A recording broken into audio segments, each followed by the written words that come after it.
வணக்கம். நாம எல்லாரும் கடவுள வணங்குறோம், கோயிலுக்கு போறோம். ஆனா வாழ்க்கையில கஷ்டங்கள் மட்டும் குறையவே மாட்டேங்குது. ஏன் இப்படி நடக்குது? இந்த நவீன காலத்துல ஆன்மீகத்துல ஏன் இவ்வளவு விரக்தியும் குழப்பமும் வருது? வாங்க, சித்தர்களோட ஞானத்தின் வழியா இந்த புதிருக்கு விடை தேடலாம். இந்த கேள்வி நம்ம எல்லாருக்குள்ளயும் இருக்கு இல்லையா? நான் எல்லாத்தையும் சரியா தானே செய்றேன், ஆனா ஏன் எனக்கு மட்டும் பலன் கிடைக்க மாட்டேங்குது? இதுக்கு மேலோட்டமா எந்த பதிலும் கிடையாது. ஆனா சித்தர்கள் இதுக்கு ரொம்ப ஆழமான ஒரு காரணத்தை சொல்றாங்க. அது என்னன்னு தான் நாம இப்ப பார்க்க போறோம். முதல்ல நம்ம புரிஞ்சுக்க வேண்டியது நம்ம வாழ்ற இந்த காலகட்டத்தை பத்தி தான். இதுக்கு பேரு கலியுகம். இந்த யுகத்தோட தன்மையே வேகம், குழப்பம், அவசரம். இது ஆன்மீக பாதையில போறவங்கள எப்படியெல்லாம் பாதிக்குதுன்னு முதல்ல பார்க்கலாம். இப்போதைய நிலையை கொஞ்சம் பாருங்களேன். மக்கள் கூட்டம் கூட்டமா கோயில்களுக்கும் சித்தர்கள் வாழ்ந்த இடங்களுக்கும் போறாங்க. அகத்தியர் பேரச் சொன்னா போதும், ஒரு பெரிய நம்பிக்கை வருது. ஆனா இப்படி பதில தேடி இங்கேயும் அங்கேயும் அலைஞ்சு திரிஞ்சதுக்கு அப்புறம் அவங்க எதிர்பார்க்கிற அந்த உடனடி தீர்வு கிடைக்காத போது கடைசியில ஒரு பெரிய வெறுமையெல்லாம் மிஞ்சிருக்கு. ஆனா இதுல ஒரு ஆச்சரியமான விஷயம் என்ன தெரியுமா? இப்படி உடனடி பலன் கிடைக்காம போறது தற்செயலா நடக்கிற ஒண்ணு இல்ல. சித்தர்களோட பார்வையில இது இறைவனோட திட்டத்தோட ஒரு பகுதி. ஆமாங்க, இது ஒரு விபத்து இல்ல, இது ஒரு வடிவமைப்பு. இதனால என்ன ஆகுது? நாம அடுத்த கட்டத்துக்கு வர்றோம். அவசரமும் அவநம்பிக்கையும். மனுஷனோட அந்த வேகமான எதிர்பார்ப்புக்கும் இறைவனோட நிதானமான செயல்பாட்டுக்கும் நடுவுல ஒரு பெரிய மோதலே நடக்குது. அந்த மோதலோட விளைவு தான் அவநம்பிக்கை. அத பத்தி தான் இப்போ ஆழமா பார்க்க போறோம். இந்த முரண்பாட்டை நல்லா பாருங்க.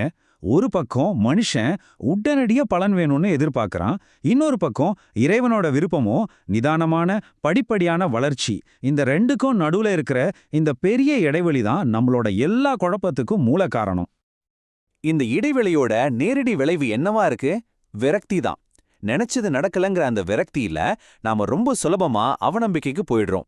சித்தர்கள் எல்லாம் போய் கடவுளே இல்லைன்னு சட்டுன்னு சொல்ல ஆரம்பிச்சிடுறோம். அப்போ ஒரு முக்கியமான கேள்வி வருது. சரி, இறைவன் ஏன் உடனடியா பலன்களை தர மறுக்கிறார்? இதுக்கு சித்தர்கள் ஒரு அருமையான உதாரணத்தை சொல்றாங்க. அதுதான் நம்மளோட அடுத்த பகுதி, பக்குவம் இல்லாத செல்வம். இந்த முழு விளக்கத்தோட மையப்புள்ளியே இந்த ஒரு வார்த்தை தாங்க, பக்குவம். பக்குவம்னா என்ன? அது ஒரு ஆன்மீக முதிர்ச்சி. நமக்கு கிடைக்கிற வரங்களையும் ஆசீர்வாதங்களையும் சரியா கையாளும் திறன். இறைவன் உடனடியா பலன்களை தராததுக்கு முக்கியமான காரணமே நம்மள பலருக்கு இந்த பக்குவம் இன்னும் வராததுதான். இந்த பக்குவம் இல்லாத நிலைமைக்கு ஒரு சிறந்த உதாரணம் இதுதான். ஒருத்தருக்கு திடீர்னு ஒரு பெரிய செல்வம் கிடைக்குதுன்னு வச்சுக்கலாமே. ஆனா அதை எப்படி கையாளணுங்கிற பக்குவம் அவர்கிட்ட இல்ல. அப்ப என்ன ஆகும்? அதை எப்படி பயன்படுத்துறதுன்னு தெரியாம வீணடிப்பாரு. கடைசியில அது வந்த வேகத்திலேயே காணாம போயிடும். அதனால சித்தர்கள் என்ன சொல்றாங்க? உண்மையான செல்வங்கிறது திடீர்னு வர்றதில்ல. பொறுமையா சிறுக சிறுக சேர்த்து நிலைச்சு நிக்கிறது தான் உண்மையான செல்வம். இந்த தத்துவம் பணத்துக்கு மட்டும் அல்ல, இறைவனோட அருளுக்கும் அப்படியே பொருந்தும். சரி, இப்போ பிரச்சனை நல்லா புரிஞ்சிடுச்சு. அப்போ இதுக்கு தீர்வு தான் என்ன? இப்போ நாம அடுத்த பகுதிக்கு வர்றோம். சித்தர்களின் பாடம். இந்த எல்லா குழப்பங்களுக்கும் அவங்க சொல்ற அந்த ஒற்றை வரி தீர்வு என்னன்னு பார்க்கலாம். இதுதான் இந்த முழு விளக்கத்தோட மைய கருத்து. இந்த ஒரு வரியில எல்லா பதில்களும் அடங்கியிருக்கு. திடீர் வளர்ச்சி வீழ்ச்சியில் முடியும். திடீர்னு வர்ற எந்த ஒரு வளர்ச்சியும் நிரந்தரமா இருக்காது. இதுதான் சித்தர்கள் நமக்கு கத்துக் கொடுக்கிற மிக முக்கியமான பாடம். நம்ம வேண்டுதல்களுக்கு உடனே பதில் கிடைக்கலேனா நாம என்ன நினைக்கிறோம்? கடவுள் நம்மள தண்டிக்கிறார், இல்லனா நம்மள கண்டுக்கவே இல்லைன்னு நினைக்கிறோம். ஆனா சித்தர்கள் அதை எப்படி பார்க்கறாங்க தெரியுமா? ஒரு அப்பா தன் குழந்தை தப்பான பாதைக்கு போகாம இருக்க எப்படி கண்டிப்பா இருந்து தடுப்பாரோ, அதே மாதிரி தான் இறைவனும் நம்மள பக்குவப்படுத்துறதுக்காக சில சமயம் தாமதப்படுத்துறார். ஆக இது தண்டனை இல்ல, இது ஒரு விதமான பாதுகாப்பு. நாம இப்போ கடைசி பகுதிக்கு வந்திருக்கோம், இறைவனின் உண்மையான சோதனை.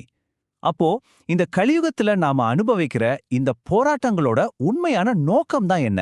அதத்தான் இந்த இறுதி பகுதியில பார்க்க போறோம். வாழ்க்கையில வர்ற சோதனைகளை கண்டு பயப்படாதீங்க. ஒரு வாளை எப்படி நெருப்புல காட்டி சம்மட்டியால அடிச்சு உருவாக்குறாங்களோ, அது மாதிரி இறைவன் உங்களை நிராகரிக்கிறதுக்காக சோதிக்கல, உங்களை ஒரு பக்குவப்பட்ட வலிமையான நபரா மாற்றுவதற்காகவே சோதிக்கிறார். அப்போ நாம போக வேண்டிய பாதை என்ன? உடனடி பலன் வேணுங்கிற அந்த எண்ணத்தை முதல்ல விடுங்க. படிப்படியான வளர்ச்சியை முழுசா நம்புங்க. அவநம்பிக்கையை தூக்கி எறிஞ்சிட்டு உங்களுக்கு வர்ற ஒவ்வொரு சவாலும் உங்களை பக்குவப்படுத்துற ஒரு படிதான்னு உறுதியா நம்புங்க. கடைசியா இந்த ஒரு கேள்வியோட இந்த விளக்கத்தை முடிக்கிறேன். உங்க வாழ்க்கையில வர்ற கஷ்டங்களை நீங்க எப்படி பாக்குறீங்க? அது உங்களை தண்டிக்கும் ஒரு செயலா, இல்ல உங்களை ஒரு சிறந்த மனிதரா செதுக்கும் ஒரு ஒளியா? யோசிச்சு பாருங்க.